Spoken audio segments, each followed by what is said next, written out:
అది ప్రభుత్వ కళాశాల. ఎప్పట్లాగానే వసతుల గురించి మాత్రం ఆశించొద్దు. అంతే మరి. ప్రభుత్వాలు ఎన్ని మారినా ప్రభుత్వ కాలేజీలలో వసతులు మాత్రం మారడం లేదు. ప్రభుత్వాలు నియమించే కమిటీలు అన్నీ కూడా బాలికల చదువు మధ్యలోనే మానేయకూడదు అంటే మౌలిక సదుపాయాలు అందుబాటులో ఉంచాలని చెప్పాయి. భారతీయ విద్యకు కీలక సలహాలు అందించిన కొఠారి కమిటీ కూడా ఖచ్చితంగా వాష్రూమ్ల గురించి కీలకమైన సూచనలు చేసినప్పటికీ పట్టించుకునే నాదుడే లేడు. దాదాపు 100 మందికి ఒక్క వాష్రూమ్ ఉంటే ఎంత ఇబ్బంది అవుతుందో ఊహిస్తేనే తట్టుకోలేం. అంతటి దుర్భర స్థితిలో ఆ అమ్మాయిలు పడుతున్న బాధ వర్ణనాతీతం. కనీస సదుపాయాలు లేని కాలేజీలో చదువుకుంటున్న ఈ బాలికలపై స్పెషల్ స్టోరీ ఇప్పుడు చూద్దాం.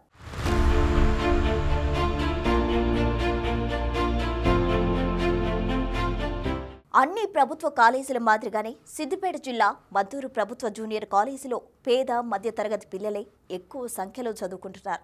దాదాపు 90 మంది అమ్మాయిలకు ఒక్కటే మూత్రశాల ఉంది. అబ్బాయిలైతే గోడ దూకాల్సిందే. కాలేజీలో గత కొన్ని సంవత్సరాలుగా ఇదే పరిస్థితి ఉన్నా అధికారులు కానీ ప్రజాప్రతినిధులు కానీ పట్టించుకున్న పాపాన పోలేదు. ఇక అమ్మాయిలు ఎంత అర్జెంటుగా పోవాల్సి ఉన్నా తమ వంతు వచ్చే వరకు లైన్లో ఉగ్గబట్టుకోవాల్సిందే. ఈ కష్టాలు భరించలేక అవకాశం దొరికినప్పుడల్లా కాలేజ్కు డుమ్మా కొట్టేసే పరిస్థితి దాపురించింది. ఇక నెలసరి సమయం వచ్చిందంటే అంతే సంగతులు. ఈ బాలికలకు ఎంత బాధ ఉన్నా చదువుకునేందుకు సర్దుకుపోతున్నారు.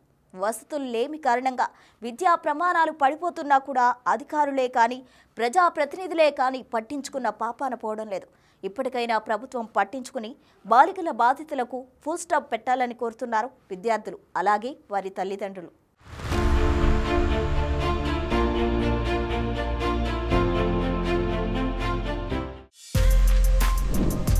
For more videos like this, subscribe Big TV channel.